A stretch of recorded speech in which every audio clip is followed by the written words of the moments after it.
I want to tell you something real quick before we jump in. A friend of mine called me in the middle of a speaking tour that I was doing in Europe and said, Eric, you need to come to Poland. There's a big marketing conference and they need you to come and speak as a favor. And I said, I'm on a tour. I don't have any time at all. And they said, well, do you have any days off? And I said, well, I have one day off just to recharge my batteries, but I'm speaking every single day. And they said, well, what's the day off you have? And I said, it's this day. And they go, well, that's the day they want you to come. And I said, no. I said, no, problem. It's a problem. I'm not doing it. And then another friend of mine called me, and he turned out to be doing some consulting work for the same marketing company. And he called me and said, Eric, they really need you to be there. Would you do it as a personal favor to me? So now I have two of my friends asking me to do them a favor to go to this event in Poland. And I'm not interested in doing it, but now two friends have asked me, I agree to do it. So I fly off to Poland. I get to the airport. I get to my hotel, and they tell me that a car is going to come pick me up at my hotel. And when the car picks me up at the hotel, it'll take me to the conference center. I'm supposed to be on stage at 12, and they tell me the car is going to pick me up at 11. That's not ideal. You know, it's not ideal. But look, they're running the show. I do what they tell me. The car comes to pick me up at 11, but they don't send a car, you understand? They don't send like a car. They send a taxi. Now, I'm not snobby. I'm okay to go in a taxi. The trouble is that the taxi, when we get there, doesn't know where to take me. So like we get to the conference center, and it's one of these giant conference centers where there's halls, and some of the halls are bigger than this entire building. And I don't know which hall even I have to go to. And it takes us about 35 minutes to get there. So now I have to be on stage in like 20 minutes, and the taxi just drops me. And it's like, it could be a 20-minute walk away. I just don't know. And so I'm running around trying to figure this out, thinking, why did I do this favor for my friends? I should be relaxing right now. I should be recharging my batteries. I should be putting on my own oxygen mask. Is that true? Yes. Absolutely. So I finally find the hall. I run in, and there's a registration area. And the registration area says like regular tickets, VIP tickets, and speakers. So which lineup should I go to? Clearly. But I go to that lineup, there's nobody in it, but there's nobody working at that part of the table. So the woman who's right there working at the VIP section, I say, hi, I'm a speaker, I need to register. She goes, oh, that person's on a break, just join the line for the VIPs. Well, there's like 6 people in that line, and I've been watching her, and it takes her about 4 minutes per person to register them. And I'm like, I go, okay, I can do that, but it's taking you 4 minutes per person to register. And that's going to take you 24 minutes, and I'm supposed to be on stage in 8 minutes. What do you think we should do? She goes, maybe I should register you right now. So she registers me and then gets a woman to come over, and the woman comes over to take me to the main hall where the conference is. We get over there. I'm like, I have to pretty much walk onto the stage. We get into the room. It's this huge theater-style room with the elevated seating and the control booths at the top with people in them. But the one thing was missing. The audience. There was like nobody in there. There's like 12 or 15 people. And by the way, were they all sitting right here? No, 2 over there, 1 over there, 1 more over there. Like they're scattered around. And I turn and I go, where are the people? You know, I'm here doing you a favor. Where are the people? And she goes, oh, they're expecting you. They'll walk in once you get started. I'm like, really? And I know that they have all the networking area and the display booths, and there are people out there. There's 1,200 people there, but they're not in here. And I go, well, when did the conference start, the speaking part? And she says, this morning. I said, oh, are we on a break right now? And she goes, no, it's happening right now. There's a woman on the stage. I'm standing down here, and there's the stage. It's much higher. And that's the first moment I look up, and that's the moment I realize that there's a woman on the stage speaking. I've been in the room for 5 minutes and I couldn't even notice, and neither could the 15 people. The 15 people are checking on Facebook. They're looking for the bottom of the Facebook wall. Have any of you found it? Anybody? They're looking for it. They're gonna injure their thumb looking for the bottom of the Facebook wall. And so that's when I realized that the woman is on the stage, and I'm going, there's 15 people, I wanna leave.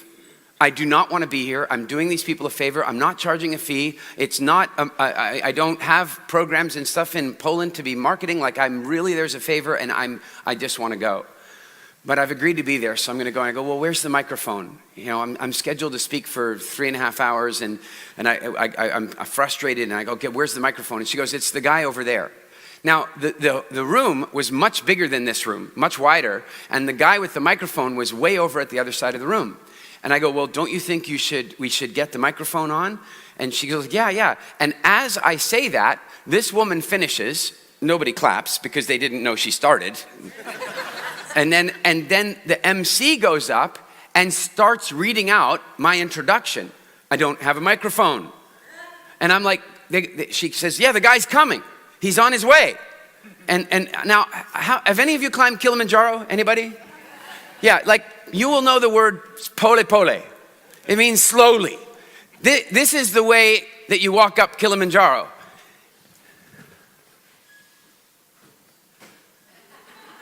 And this is the way the microphone guy is walking. And I'm way over there. There's no way he's going to get to me in time. And as he gets to about here, the woman goes, and please welcome to the stage, Eric Edmeades. Nobody claps because they couldn't barely hear her. And I have no microphone, so I have to grab the handheld microphone, jump up on the stage, and I walk out, and I look around the audience, and I cannot believe I'm here. I am, for the first time in my speaking career, I am dreading being on stage. I don't want to be there. I just want to go to my hotel room, have a nice bath, relax, read a book, not be here. And I look out at these 15 people, and I'm standing there looking at them. They're looking at me, and we're all wondering what's going to happen. And I suddenly think to myself, what would I do if one of my clients, one of my students asked me what to do in this situation? Like, what if one of my students was on the stage, they took out their phone, and they go, Eric, I'm on stage, and this is everything that's happened, and I don't know what to do right now. And I would know exactly what to do. I go, I know what I'd tell them to do, but I'm not doing it. I'm not doing it.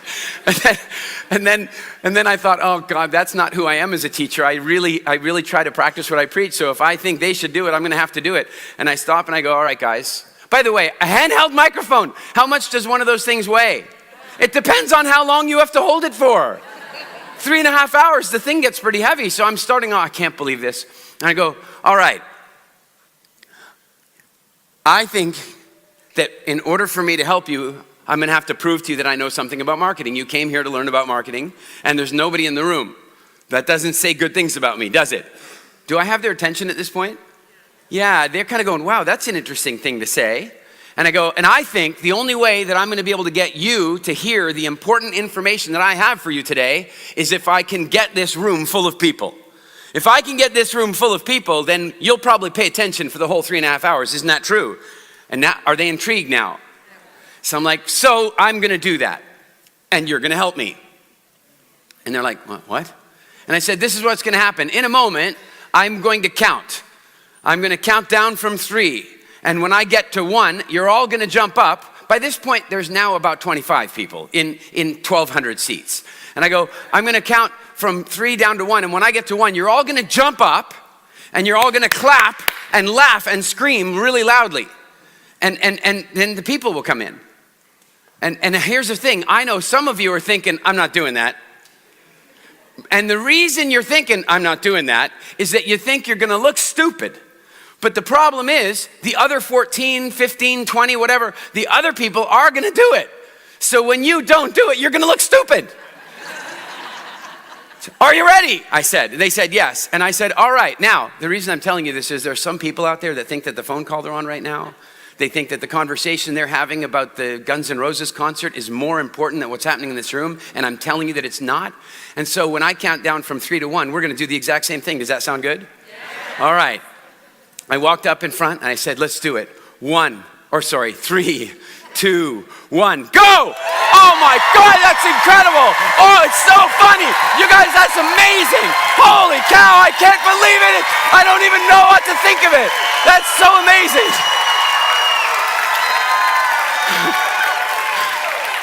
All right, we'll see if we got their attention. So are you guys ready for some fun? Yeah. Awesome. I am about to share with you one of my favorite things in the whole world to share with you. I have devoted this part of my life to giving people the gifts that I believe are the most valuable in the world.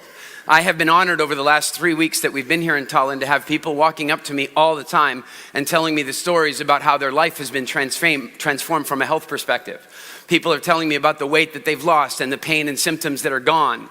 That their children have even, I have had people come up to me and go, after a month of watching your videos every single day, my kids started getting curious. And now they want to change their food habits and so on. And I think one of the greatest gifts in the world you can give anybody is their relationship with food. Is that true? Yes. And you know who's trying to take away your relationship with food the entire time?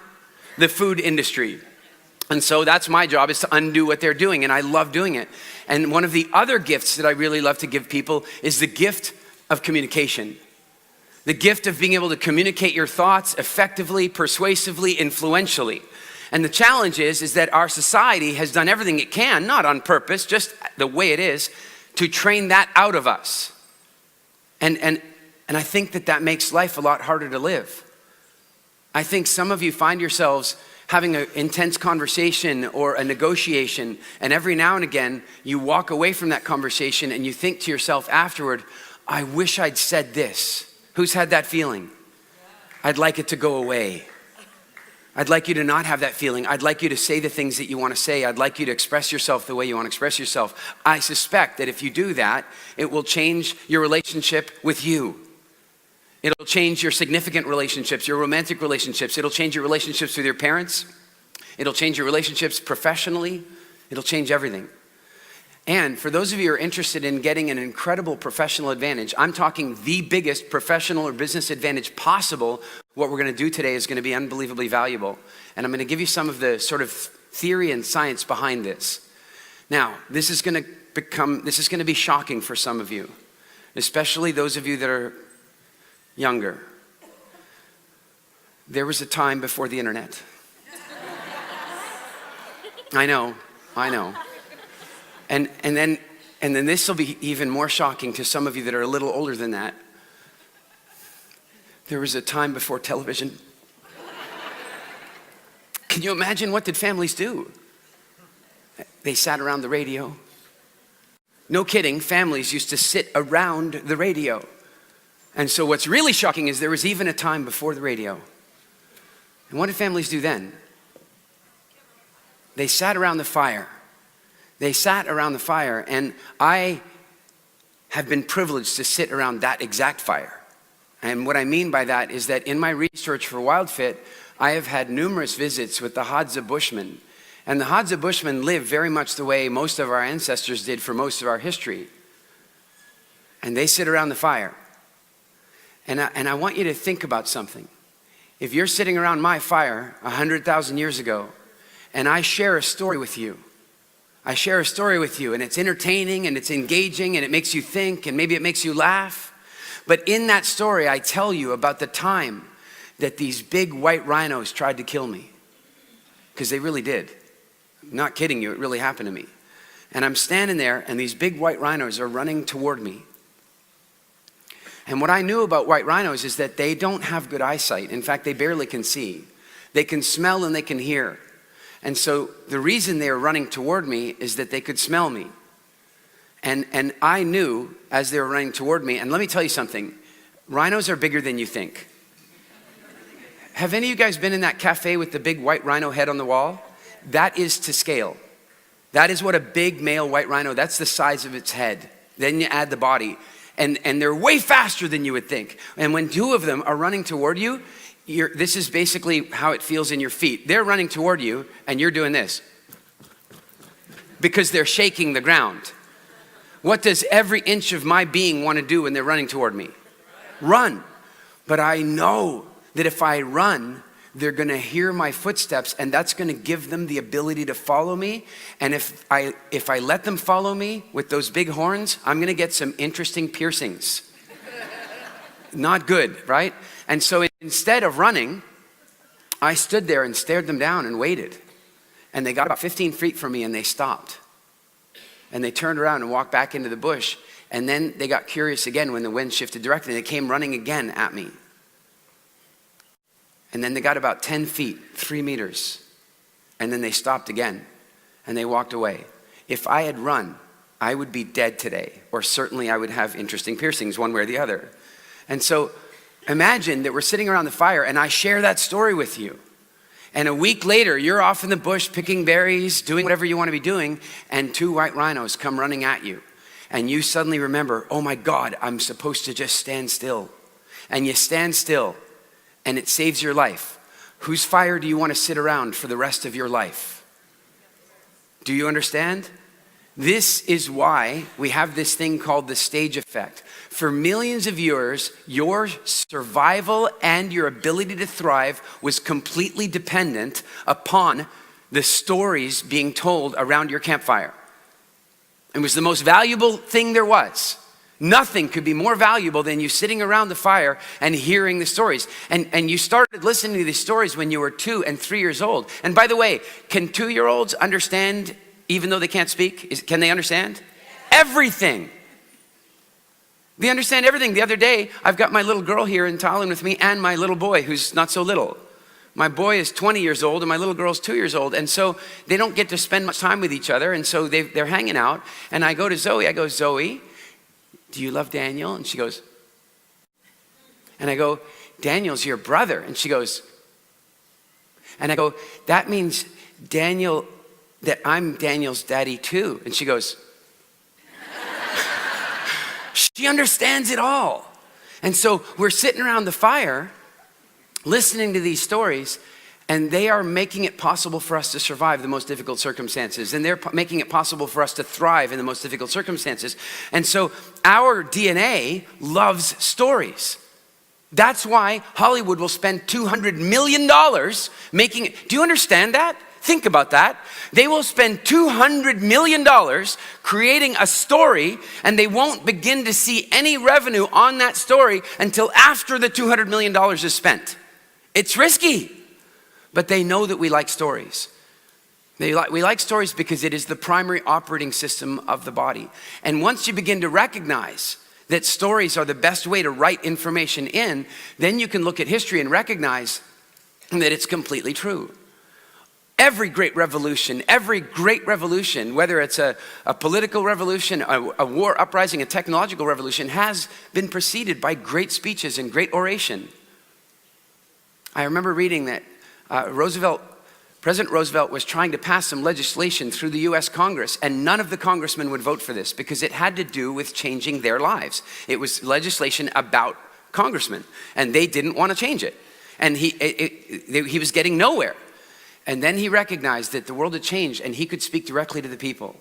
Radio, town halls. And so he started doing that. He started giving speeches. And do you know what's amazing is when they put that legislation in front of Congress, it passed with only 3 dissenting votes because he'd gone directly to the people.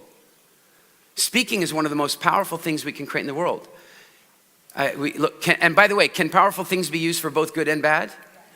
Adolf Hitler gave 8,000 speeches. He knew exactly what he was doing. He wrote in his book, Mein Kampf, many years before World War II, he wrote in that book, essentially, that the microphone was more powerful than the pen, that speaking was more powerful than writing.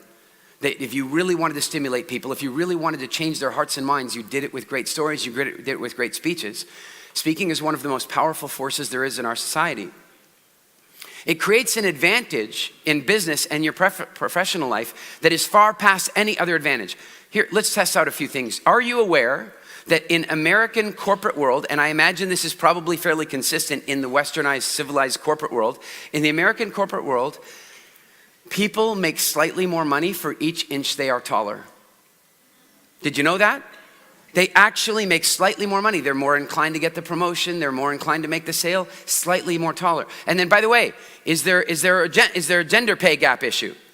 Yes. And so there are all kinds of little tweaks in our society that are little optimizations. The gender pay gap, how big is that these days, they say? They say it's about 10%. It's about 10%. But if you remove the fact that, for example, it came out, do you guys know that Uber pays male drivers more than they pay female drivers? What? Yeah.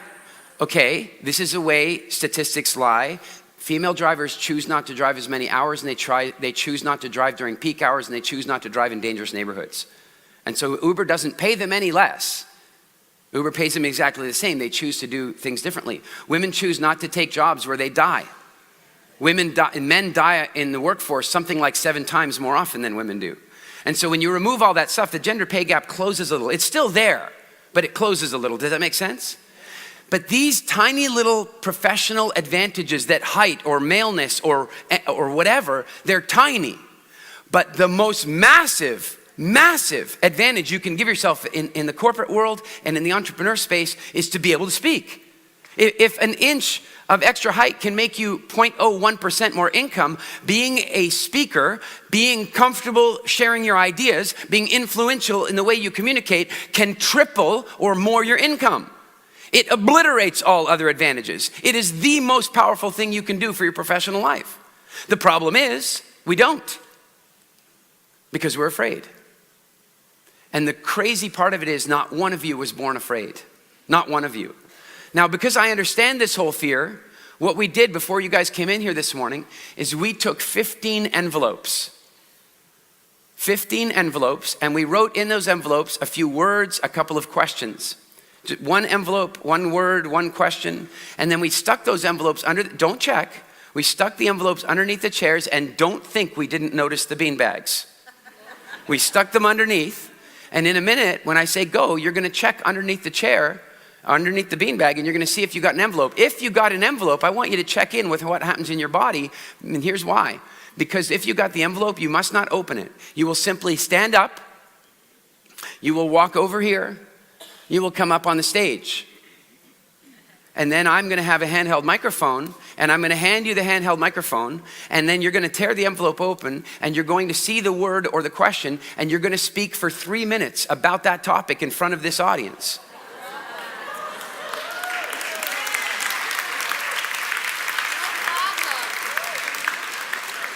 I will tell you that one of the words is orgasm. Another word that's in there is Brexit. Another word that's in there, Donald Trump. So, who's ready? Go ahead and check. Okay, stop it. There are no envelopes.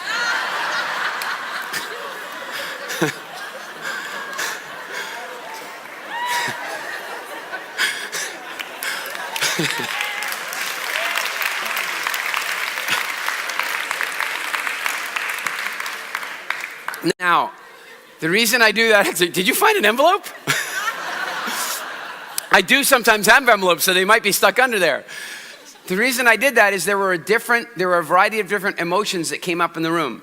Now, I want a totally honest answer here. Please don't worry about looking good. I want a totally honest answer. There were a few people in this room that were absolutely genuinely excited about this idea. Who were they? Wow, welcome to Mindvalley University. Because it is not like that out in the rest of the world. That was a good 15% of the room. In the rest of the world, in a room of this size, it would be 1 or 2 people. And they would almost always be one of my clients. That's how it is. That's how it is. How many people were like a little excited, but also your stomach was doing a little backflip thing routine, okay? All right? And how many were thinking, I'm not the least bit excited, and I feel like I might actually vomit? Who was in the category? And then how many of you are thinking, please no envelope, I won't do it? Anybody? And then there was a couple of you that thought, if there's an envelope, I'm not pulling it out. I know. And so what I want you to know is that I used to be in the category of that if I was sitting there in that chair and I reached under and I touched an envelope, I would have immediately pulled my hand back and pretended I didn't have an envelope. I kid you not. I was so terrified of public speaking that if you called me on a Friday and you asked me to do a talk, if you called me on Monday and you asked me to do a talk on Friday, I would absolutely have said no. Without question, I don't care what the topic, how big the audience was, I would have said no. And when I said no, I would then have started feeling sick.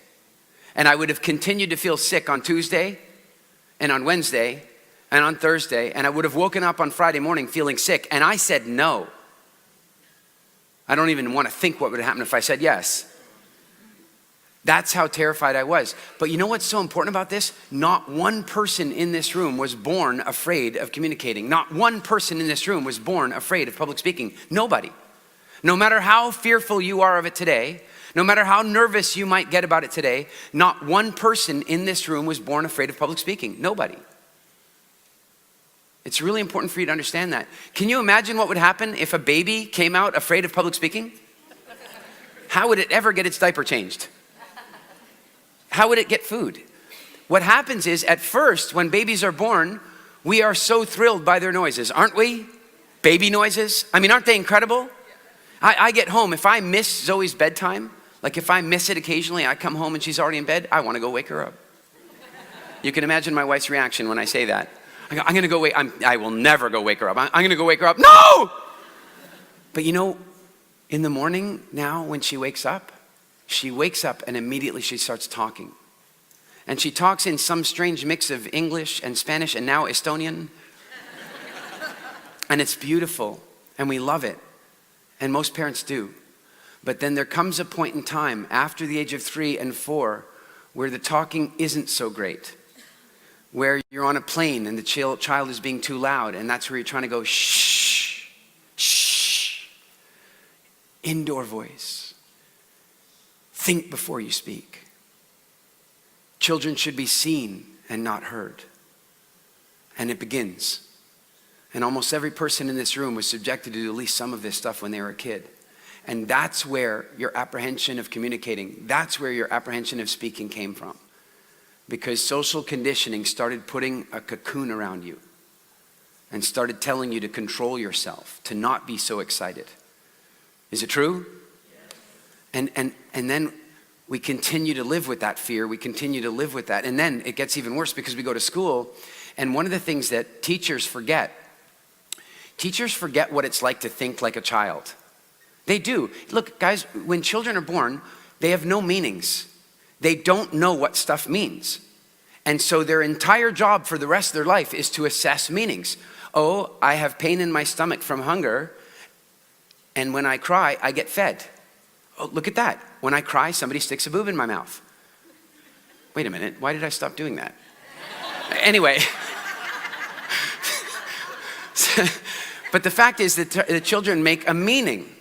They make a meaning, and then they continue to make more meanings. And the problem is that some of the meanings that we make when we're children, they become rules that we then keep. I spoke to the teens on the teen track here at Mindvalley University. I spoke to the teens. I told them a really embarrassing story. I'm going to share it with you.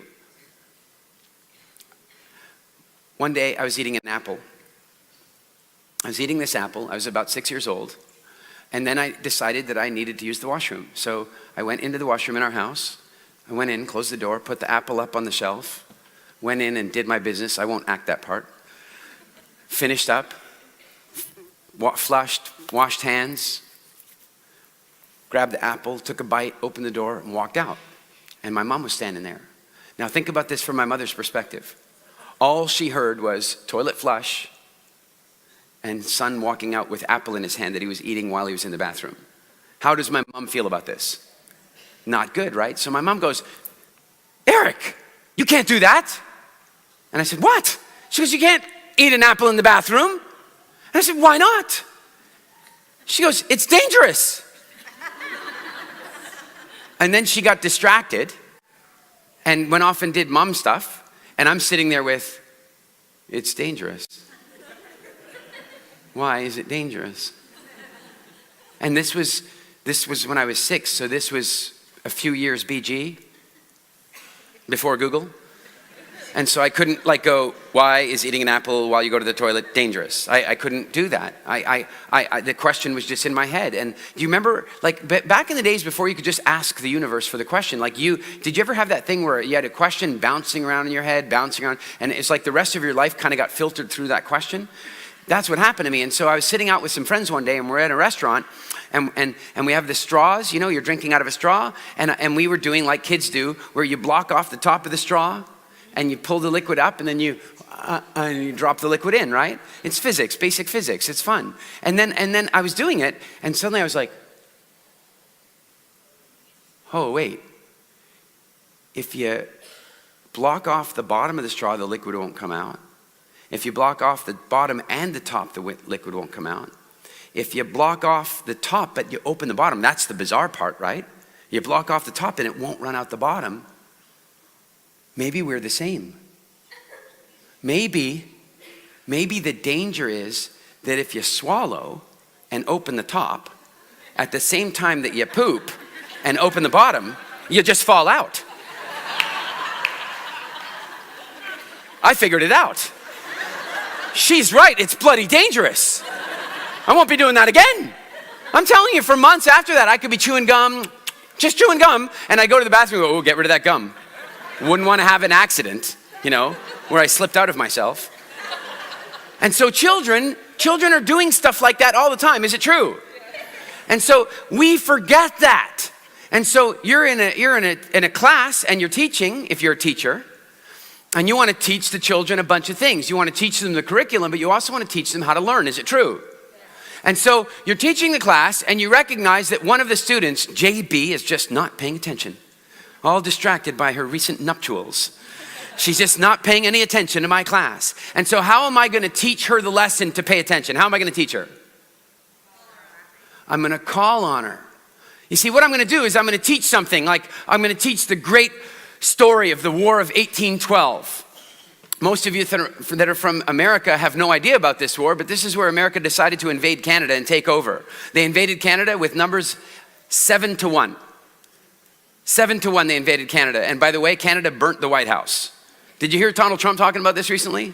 The war did not go so well for the United States, and I could teach you all about how they invaded Canada in the War of 1812. And then at some point during the lesson, I am, as the teacher, going to go, I have some questions. When did the War of 1812 happen? And a number of students are going to raise their hands. Which students are going to raise their hands? The ones that have been paying attention and know the answer. Teachers will typically not call on the children that have raised their hands. The teachers, when they ask you a question like that, it's just a poll. They just want to know how many of you got it. And so if you raise your hand, they know you got it. If you don't raise your hand, you're asking for trouble. I figured this out young. I taught the kids this, by the way. I taught them a trick I had in school. I'll teach it to you. I went to school and I hated that because I didn't like school very much because I would typically pick stuff up on the first pass. And do teachers stop on the first pass? No, they teach it again and again and again, and it would drive me crazy. So I got into meditating. They called it daydreaming. Now I know it's meditating. But I got into meditating, and I would be doodling and meditating out the window, and then the teacher would call on me, and I didn't hear anything, and then I would feel like an idiot, and I would feel stupid. And so I learned that if you do this in September, you can give yourself freedom for the rest of the year. What you do in September is you pretend to meditate. You pretend to daydream. You pretend that you're not paying any attention. You doodle, but you're really listening. And then she goes, what is H2O? And you don't raise your hand. You pretend you're not paying any attention. And then she goes, Eric! And you go, water! You just do that 2 or 3 times in September, you're free for the rest of the year. Free pass.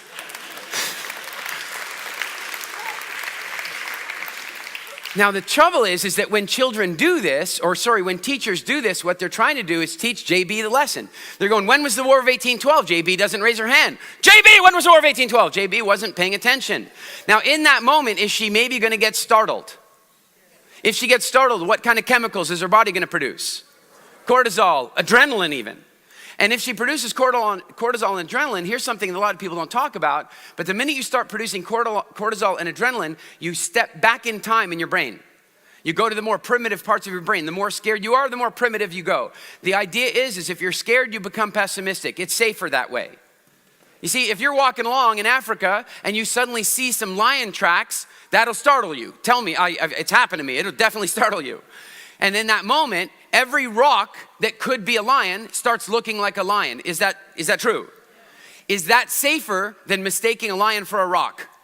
Of course it is. And so when we have some adrenaline and cortisol, we become slightly more pessimistic and we lose touch with our proper brain. And so in that moment, even if she knew when the War of 1812 started, the answer is in the question after all, she might not know it.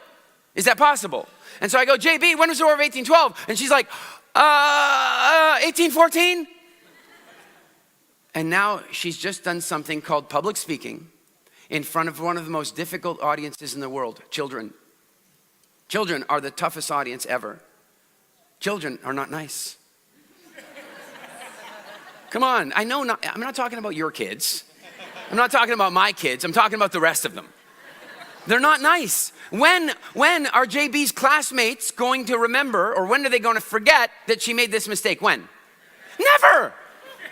JB goes off to Palo Alto. She starts the next big .com company. She's a billionaire. She flies to her 25th anniversary, high school anniversary. She arrives in a private jet. Limousine picks her up. She's got all the jewelry and the cool stuff and the great clothes. And she shows up at her reunion and she walks in the door and they go, "Look, guys, it's 1814. Because they're never going to forget. But the real problem is that the teacher intended to teach JB the lesson, pay attention in my class. But the lesson JB got that day was, public speaking is freaking terrifying. And for the rest of her life, maybe, she's nervous every time somebody hands her a microphone. Every time somebody asks her to do a toast or prepare a conversation. And this is what's happened to so many of you as well at various points. I will tell you that I was so terrified that it would make me sick to even think about speaking. But the transition I've gone through over the last 20 years has completely changed my life because of the stage effect. I'm going to share some things with you. When I was 15 years old, I was homeless. And when I say homeless, I should point out that I was living in a place called Edmonton. And it was winter. Now, some of you live in places that you think of as cold, but you've not been to Edmonton. I will tell you that in Edmonton in the wintertime, it is absolutely routine for it to be minus 30 degrees, minus 40 degrees. And for those of you that are Americans that are wondering what that means in Fahrenheit, minus 40 is the same in both. It means fatally cold. And if I look at my life from that starting point, if I look at my life from being a homeless teenager on the streets of Edmonton, Alberta, to the things that I've achieved in my life since, and I'll give you some examples some of you know. I was invited one day to do a tour of the original Industrial Light and Magic movie studios. For those of you who are not familiar with Industrial Light and Magic, it is the special effects shop that George Lucas created to make Star Wars. And one day I was offered a chance to go do a tour of these studios.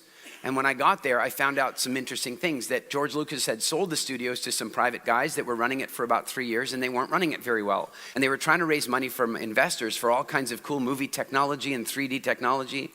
And I watched one of their investor pitches, and it was atrocious. I mean, it was bad. It was the don't invest in my company presentation. It was terrible. And so I'm sitting down with everybody afterward, and I'm not saying anything because I'm just a friend. I'm just a guest here. And then Gavin, my friend, says, "Eric, what are your thoughts on the way we should do this?" And I'm like, "Gavin, I don't want to offer my thoughts. I'm not from the movie industry. I don't want to do this." I wasn't nervous of public speaking, you see. I just didn't want to crash in on their party.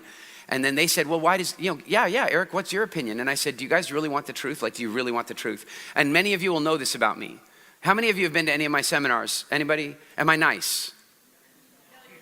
I'm not nice. And what I mean by that is that you might ask me a question, and the first thing I'm going to ask you is, do you really want to know? And so that's what I said to them, do you really want to know? And they go, yeah, we really want to know. And I said, well, the presentation sucked. I mean, it was bad. It was really bad. And they said, why? And I said, well, because of this, and this, and this, and this. And then at the end of my talk, I braced myself because I basically expected them to kick me out.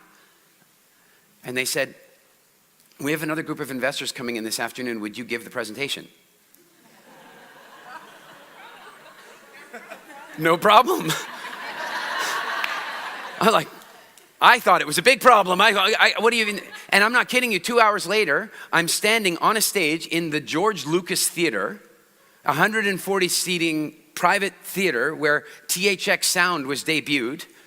And I'm standing in the theater and there are investors in there and I'm giving the pitch. And then the investors at the end of the pitch, here's what they say.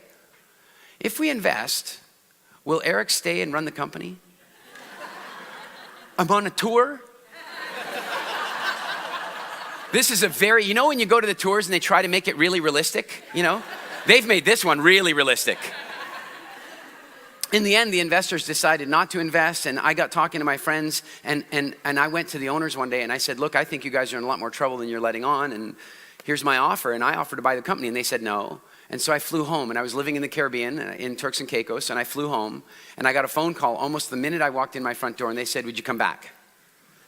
And I said, why? And they go, because we want to take your offer. And I ended up buying the studio, and the first thing we did after that was work on Avatar, and then we worked on Pirates of the Caribbean, and Transformers, and Elysium.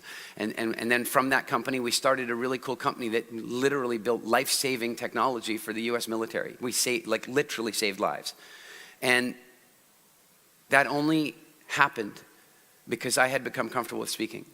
I got another phone call one day and they said, Eric, could you come and do a talk here in Vancouver, Canada? And I said, that's great. I don't think I've spoken. I left Canada when I was in my mid-20s and I'd love to come back and do a talk in Canada. And I gave this talk. And at the end of my talk, the woman says, would you come back and do another talk during the Olympics? I'm like, sure, that'd be great. I go home. She calls me a few weeks later and she goes, Eric, I need your help with this event in the Olympics. I said, sure, what do you need? She goes, well, we're setting up, it's the city of Vancouver, and we're setting up this host program where every 4 days of the Olympics, we have a different group of people coming in from different industries in the United States. So the construction industry, the medical industry, the legal industry, and so on. And she says, the trouble is that we want to get the people from the visual effects and movie production industry to come, and we can't get them to show up. We just can't get them to show up. And she goes, why won't they come? And I said, oh, well, when you're in the movie industry, you just get invited to everything. It's just the way it is. It's the sexy industry and you get invited to everything. So pretty soon you learn you have to say no to cool stuff. I'll tell you, by the way, one of the coolest ways you can accelerate your manifestation in life, one of the coolest ways that you can accelerate your ability to manifest incredible financial freedom is to become totally okay with celebrating saying no to cool stuff. FOMO can be one of the single biggest blocks to your manifestation. Fear of missing out can absolutely get in your way of creating an incredible financial future, and I'll tell you why. Think about Richard Branson, who wakes up in the morning. How many things can he do that day? Anything. He can do anything that day. With who? With anyone. If Richard Branson called any of you in this room and said, hey, do you want to come out with me, go for a little boat ride or something tomorrow? Who's going with Richard Branson? He can call anybody at any time and do anything. But what that also means is every single day, there are 9,000 incredibly cool things that he's not going to do.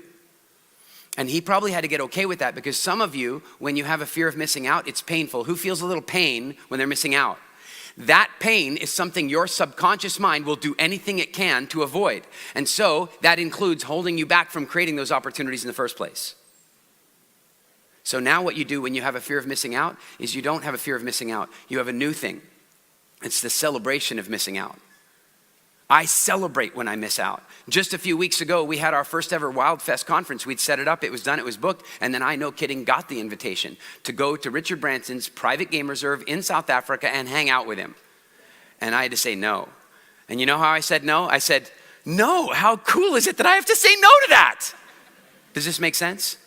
And so the problem is these people in the movie industry, they've gotten really good at that. They just say no to all the cool invitations they get. They just say no. They don't have to do it. And she goes, but how could we get them to say yes? And I said, I'll tell you, the only way I can imagine you're going to get them to say yes is if you book the last 4 days.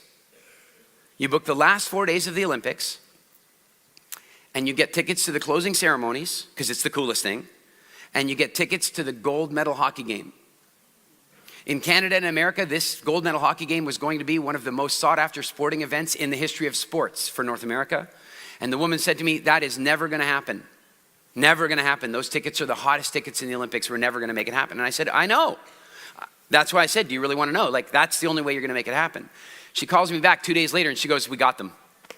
She goes, we got a block of tickets and we got them in the coolest section. Right there in the club section, we got tickets. Will you be there? What was my answer? Yes, absolutely, I will be there. I wouldn't even want to say no problem in case she only heard the first word, right? Absolutely, I will be there.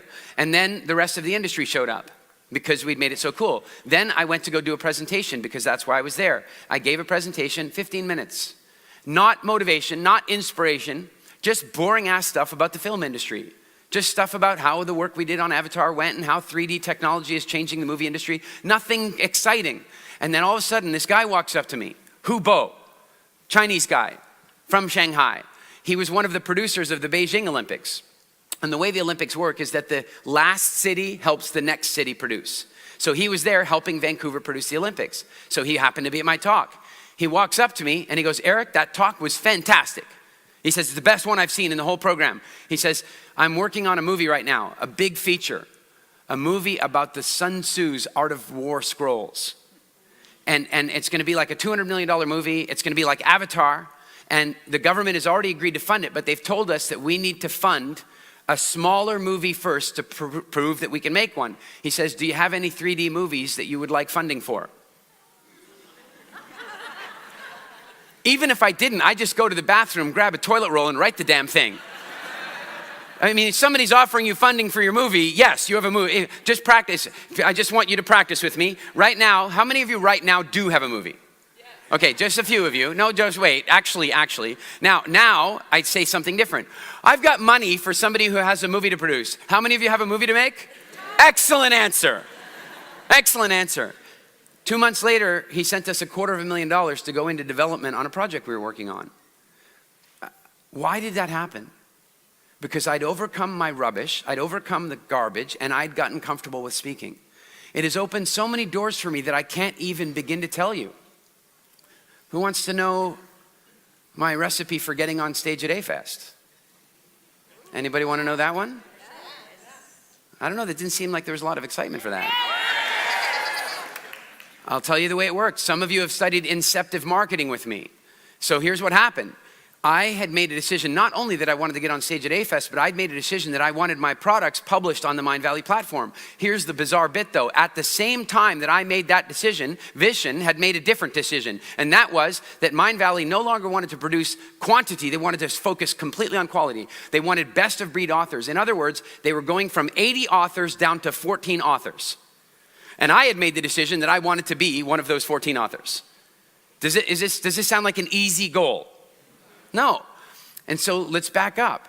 When we talk about marketing, when we talk about influence, it doesn't work like it used to in the 80s. In the 80s, what you did for influence was you just talked about how good you were. You talked about your features and benefits. You talked about how great you were. You advertised yourself. That does not work anymore. Do we agree? It's over. And now what we have to do if we want to influence people is we have to think about them.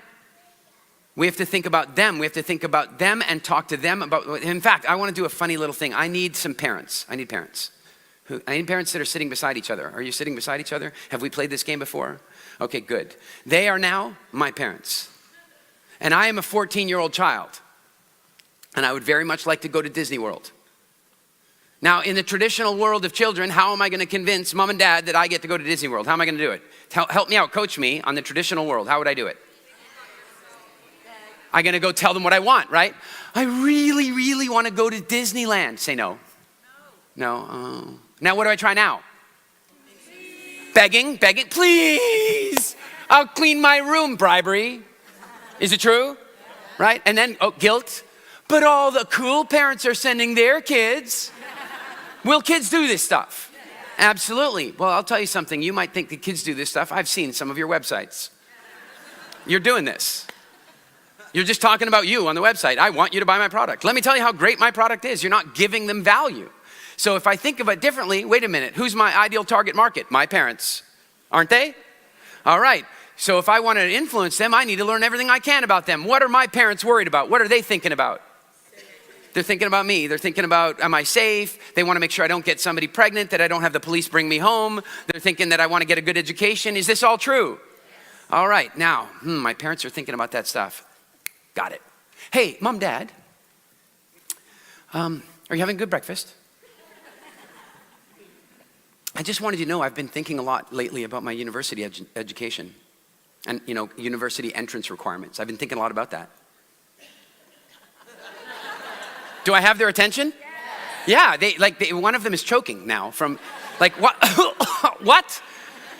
And it turns out, mom and dad, that university, the grades thing, you guys were right. That's really important. I'm going to have to step up on that area because you got to have those grades. You know what else is fascinating though, is that it turns out universities aren't interested just in robotic grades. They're interested in interesting kids. They're interested in innovation, activity, involvement, creativity. And so I'm doing everything I can to learn about that because there have been some incredible people out there. Do you guys know who Nikola Tesla is? Incredible. And of course, Thomas Edison, and then you've got George Lucas and Steven Spielberg and Walt Disney and Elon Musk and Richard Branson. I mean, these people are so creative and I'm so excited about them. So right now, I'm doing like a project. I'm doing all the research I can on Walt Disney. You know that when he was broke and he was just making cartoons, and his story is fascinating. So if you have any books or blogs or articles or videos or anything at all about Walt Disney, any way that you can help me learn more about Walt Disney, you just let me know.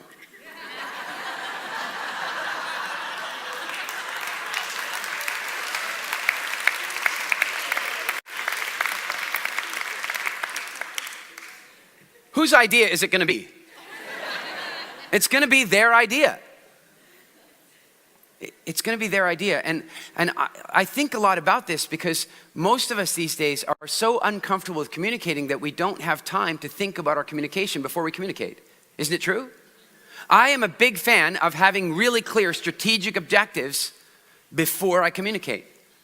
Before I walk on stage, I have a list of strategic objectives. One of them is always to have fun. It's always like that for me. I won't go on stage if it isn't fun, ever since Poland. By the way, in Poland, did I end up having fun? Yeah, because it was one of my strategic objectives. And so one of the problems is that if you're nervous and you're freaked out and you're afraid, it's hard to think strategically, because most people, many people in this room even, if they were told, hey, you have to give a presentation in front of hundreds of people, your biggest strategic objective is survival. Isn't it true? It's just to get through it. It's just to get to the other side. In fact, some of you will come up and you'll do a presentation and you'll do really well. You'll make people laugh.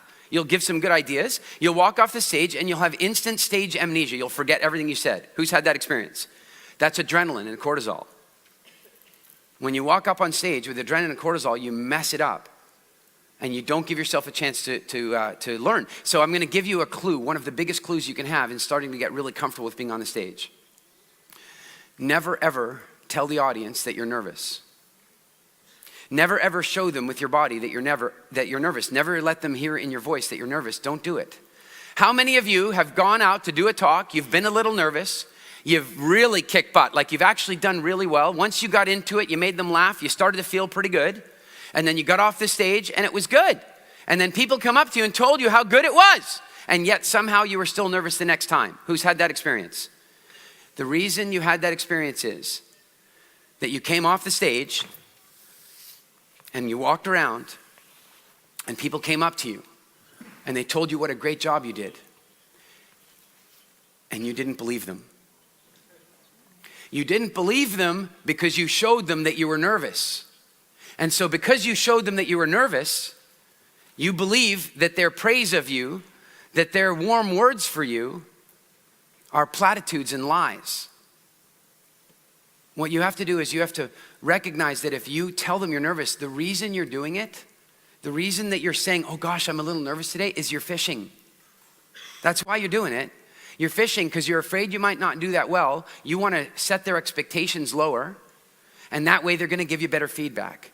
But the problem is the feedback will only feel good. It's like a drug. That feedback is like snorting a line of cocaine. It'll feel good for a minute and it'll mess up your life. Please never let them see you nervous. I had this woman, Jessica. She came to one of my very first ever speaking academies. She came to the academy, and before she came, by the way, she was so scared that even signing up, her hands were shaking. She was so terrified to be there. And then she did the program and became incredibly comfortable and super proficient at speaking. And so sometime later, I used to offer this service where people could send me videos and I would do a video breakdown of their talk for them. And so I did that for her. She sent me one of her videos and I'm watching the video and she rocked it. She did this incredible talk on mindfulness. Beautiful talk, beautifully delivered. And she came to the very end of the talk and then she did something that told the audience how hard it was for her. How nervous she was. It was subtle. It was super subtle. I don't know if I'm going to show it to you. You might not even see it. It was so subtle. But it kind of went like this. She finished her talk. She, no kidding, got a standing ovation. And at the end of the standing ovation, just see if you can see it. It was a little, like, you know, in poker, you have the tell. You know, when you're trying to bluff, you have the tell. And so she just gave it away a little bit. Here it was. Everybody's clapping and she goes like this. Did you see it? I couldn't believe it. I'm watching the video going, no, you did this perfect talk. And if she just held on, if she just stood there and accepted the applause, then when the people came up and told her how much ass she kicked, how well she did, she would have believed them. But just that one stupid little thing, she won't believe any of them. No. You cannot show them you're nervous. If you walk on stage acting, at least, if you're not, acting confident, telling them you're confident and not communicating your fear, you will believe the feedback you get and you will feel slightly better for the next talk. And then you'll do your next talk and you will believe the feedback you get and you will feel slightly better by the next talk. 5 talks later, you will not be nervous anymore. You will let it go. Does this sound sensible to you? I went to speak at my very first A-Fest event, coming back to my strategy on how to get there. The ideal target market in my case was who? Vision. And so I ended up at a conference where Vision was. And what I know about Vision, because I'd done a little bit of research, is I knew a few things about him. One is that he has a very selective way of putting his attention on things. He has a very high value system of what he's going. He does not waste his attention. Do you understand? So if he goes to a conference, he's very clear about which speakers he already wants to see. He knows that. And the rest of the time he's working, he's on his device, he's making things happen. He didn't know me, so was he gonna come and see my talk? No. And so I'm sitting on a bus going on some tour and I notice I've got Vision nearby and I go, Vision, I wanna do a little more market research. Sometimes the best place to do your market research is with your market. And so I go, Vision, I wanna ask you some questions. I'm curious, what are you interested in these days? And he goes, oh, I'm super interested in biohacking. And I go, that's amazing. That's what I'm speaking about tomorrow. Now.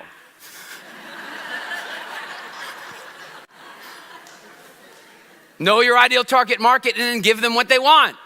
As it turned out, I was talking about evolutionary biology and evolutionary psychology, which in my opinion is the foundation of biohacking. I wasn't gonna say that in my talk, but now I thought maybe I should address it. And the other thing I knew about Vision is that he really values solid educators. Have you guys noticed the quality of the people he brings for you to learn from? He really values solid educators. And one of the ways he measures them is, can they hold an audience's attention? Can they give information in a way that the audience is actually gonna learn and actually gonna change? And so I knew that if I could get him to come in the room, that I needed to deliver like that. And so there he was in the room.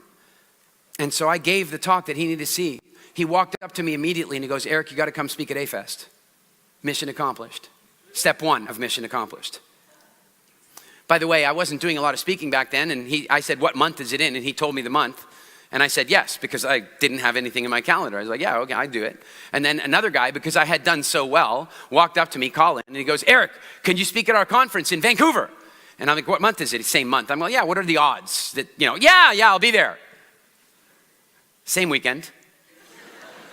One event's in Vancouver, Canada, and the other one's in Mykonos, Greece. So, close. And so I go off to Vancouver, and I do my talk, and I get off stage, and I normally would like to stay and, autographs and pick selfies and all that kind of stuff that people want to do, but I could not. I literally went from the stage to the limousine, to the airport, to the 3 flights, to Mykonos. And here's the funny thing I didn't know, is that Mindvalley had arranged a hotel room for me. I didn't know that. I didn't know anything. I just went there myself, and I had already booked my own hotel room. The problem is when I didn't check into my hotel room, they're like, where the hell is Eric? And so the next morning I woke up in my hotel room and I walked over to the conference center and I knew I had to be on stage in about an hour, and I went there to go and look at the stage and do all my stuff. And Mia, some of you will be familiar with Mia. Who is Mia fantastic and amazing? Yeah. Absolutely she is. And she and I had never really met before. Well, that's not true. About 2 weeks earlier we had met on Skype. She goes, Eric, the A-Fest schedule was full before Vision invited you. She goes, what are you planning to speak about? And I go, well, I imagine Vision wants me to talk about WildFit, I think. And she goes, well, we already have Dave Asprey, we've got JJ Furgen, we've got Mark Hyman. We do not need another diet talk. You cannot talk about diet. And I'm like, I have no idea what to do now. And so, what did I say to her, by the way, when she said this to me? No problem.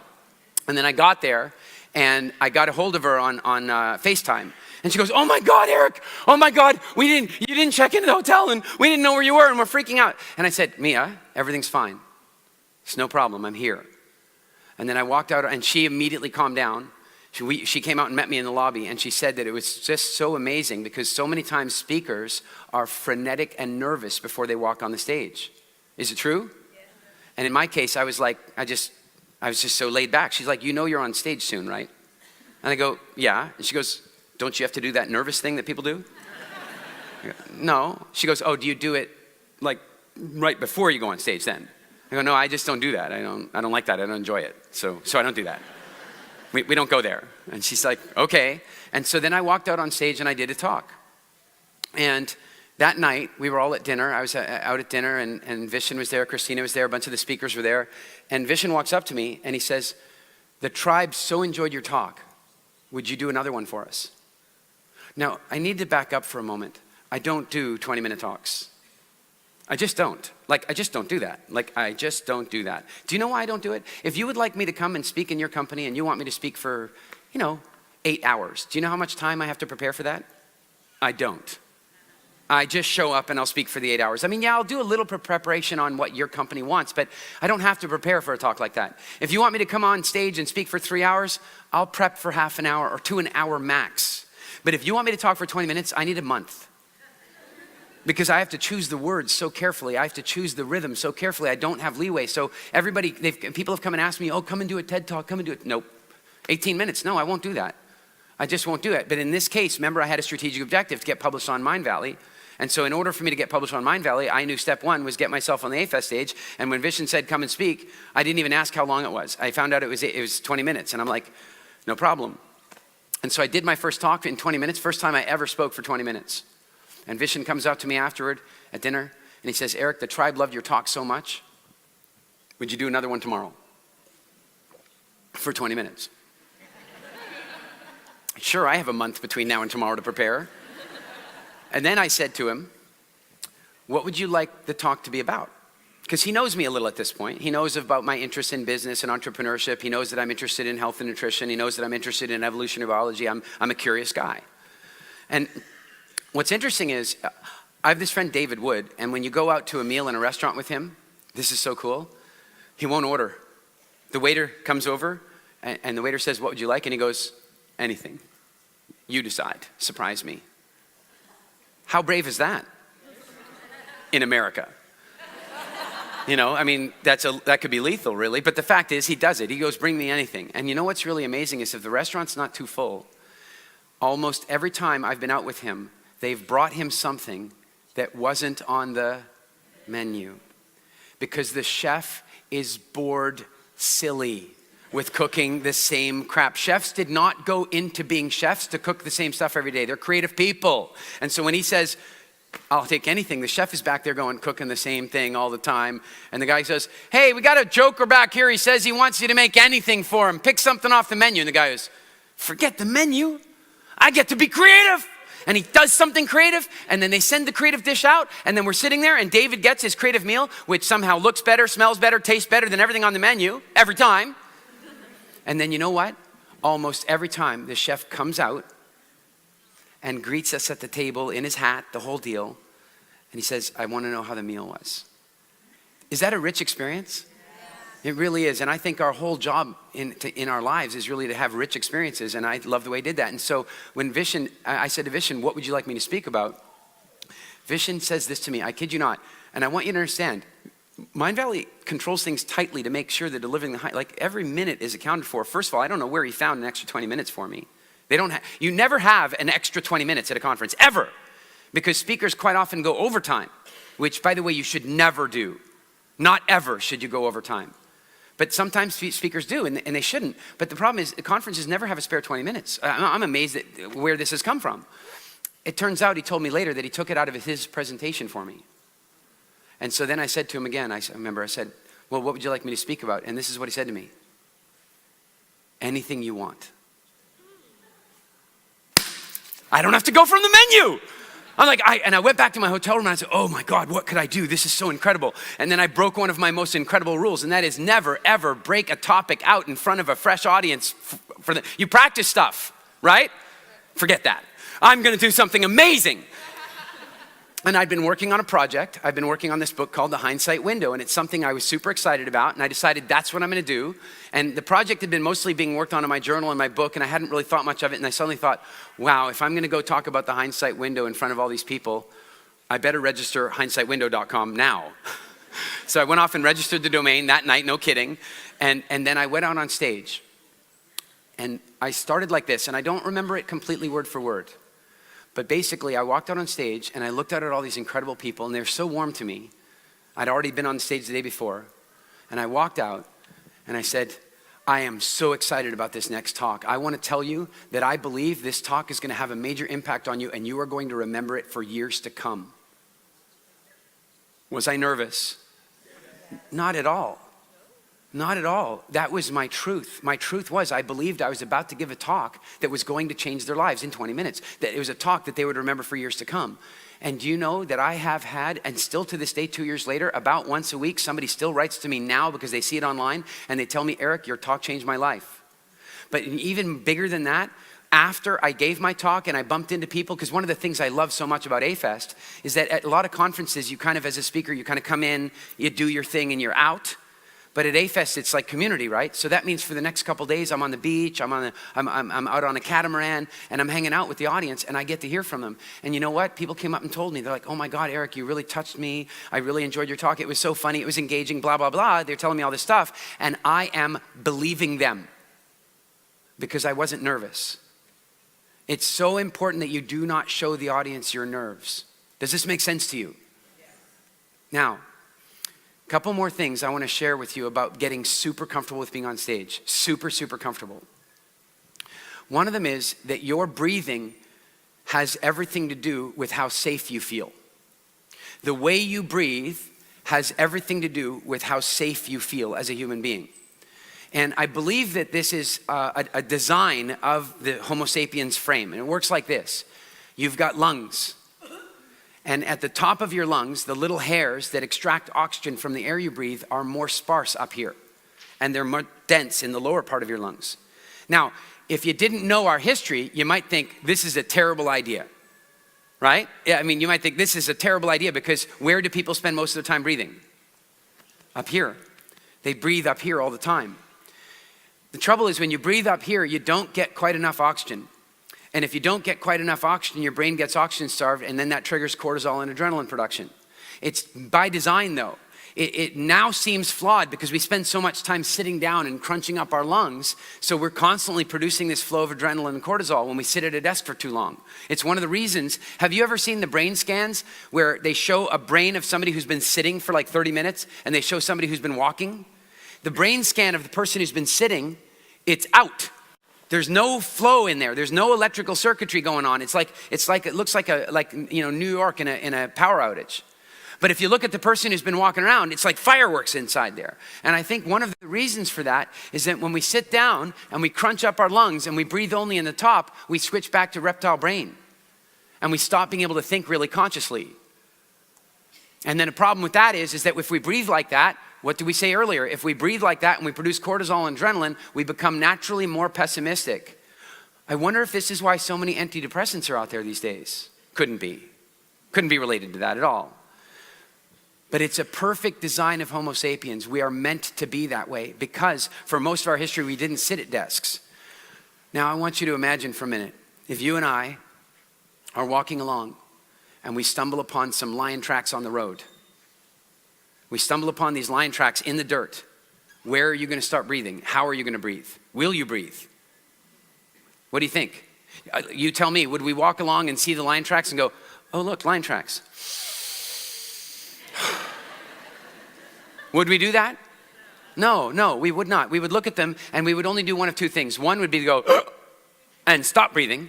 Instant way to produce adrenaline and cortisol. Why? Because we want to switch to reptile brain as fast as possible. We want the fastest possible reflexes at this point. Is it true? And the other way we might breathe is to go, same thing, right? Same thing. We're going to produce adrenaline and cortisol, which is going to move us to reptile brain, so we are only going to be operating on instinct. And when we are only operating on instinct, everything will look scarier than it really is because that's safer. Okay? That was perfect for most of our history. But you know what it's not perfect for? The person who's about to walk on stage and give their presentation, because I've seen them. I'm talking professional grade, world famous speakers. They're standing off on the side over here and they're going, I'm going to do my presentation. And they do this.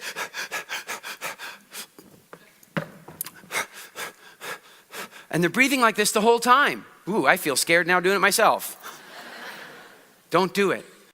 I want you to know that when you breathe really fully, you communicate to your DNA that your environment is safe. This is one of the reasons that meditation is so incredibly powerful. We can talk about esoteric things and energies flowing around the universe. Yeah, fine. We can also talk about the practical reality of this machine. And this machine likes it when you breathe fully, because in nature, the only time you would ever breathe fully is when there was nothing around to threaten you. Does this make sense? And so before you walk on the stage, while you're preparing for your talk, you breathe fully. When you breathe fully, you will make your body feel safe. Next thing is your eyes. They say the eyes are the windows to the soul. Well, I would put to you that the eyes are also absolutely connected to your sense of well-being. When you are afraid, you use your eyes in a very focused way. Again, we walk along, we see the lion tracks. Will we gaze at them or will we stare at them? You go, oh, look, lion tracks. No, it's going to be lion tracks. What do we want to know right now? Quick, what do we want to know? What direction are they going in? That's useful. How about how big are they? Do you have any idea? How many of you have ever seen a lion like in a zoo or something? They're bigger with no glass. How many of you seen a lion from a 4x4 in Africa? Aren't they bigger in the 4? How many of you have seen a lion walking along? Few of you, hey? You're just walking. You're walking, and there's a lion there. Your DNA knows what a lion is. Quite a few of your ancestors were digested by lions. So your DNA knows. And so you look at that lion print, you want to know how fast, what direction is it going in? How big is the lion? How many lions are in the pride? Do they have cubs with them? And by the way, most importantly of all, how fresh are they? And by the way, in case this happens to you, because you know it might, if you see the lion tracks, if you want to know how fresh they are, you just do this. And then if sand trickles in, then they're within 15 minutes.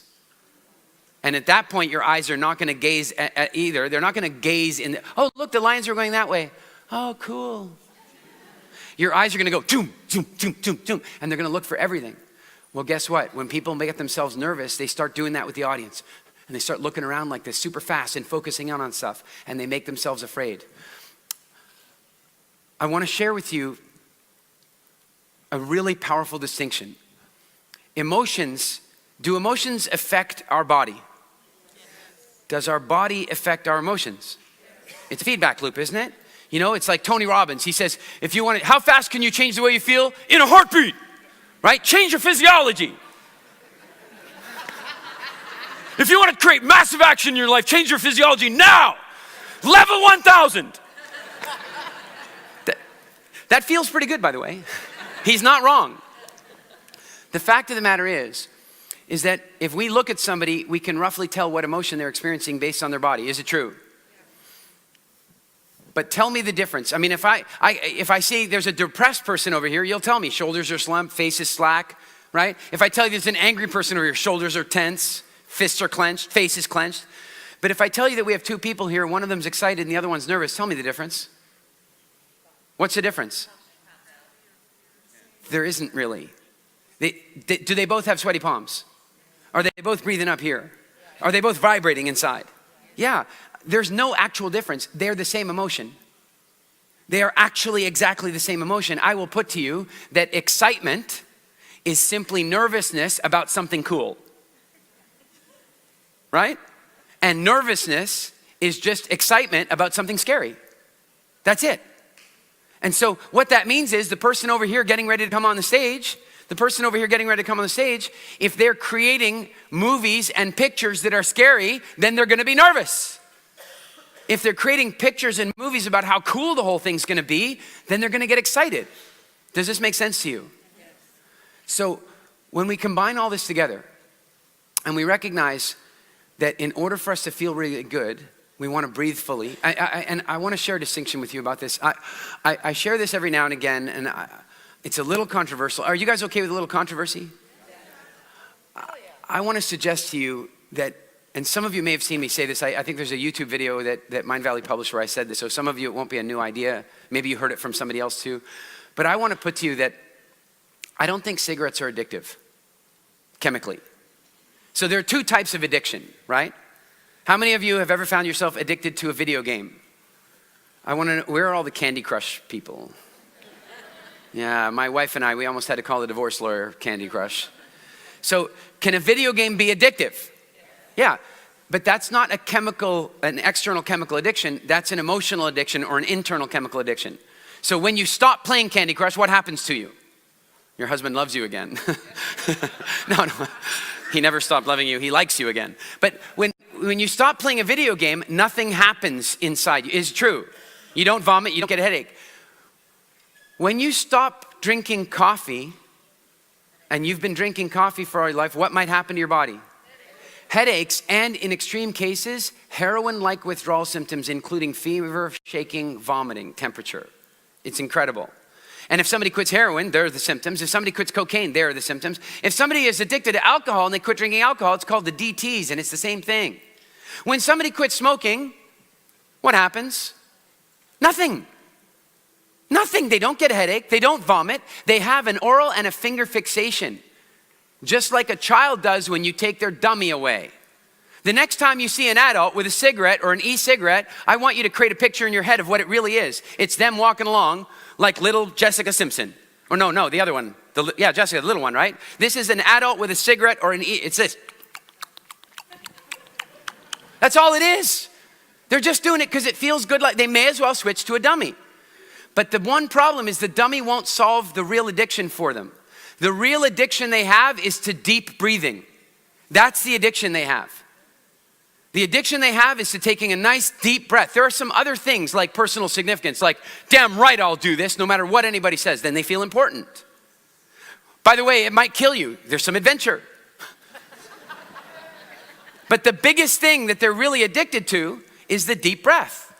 Because when you take a big lung-filled deep breath of air, your body knows that the environment is safe. You would not take that big lung-fill of air if there was a lion or a hyena or a snake or a spider or a lawyer. You wouldn't take that big lungful of air. And so what happens, come on, grab a cigarette with me. Put whatever in it you want, but grab a cigarette. All right, and then just act it out with me. We light it, and then watch me first. You light it, and you go, and you go like this. You go.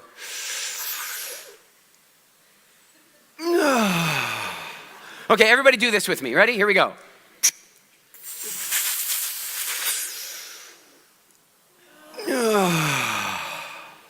No wonder they do that after sex.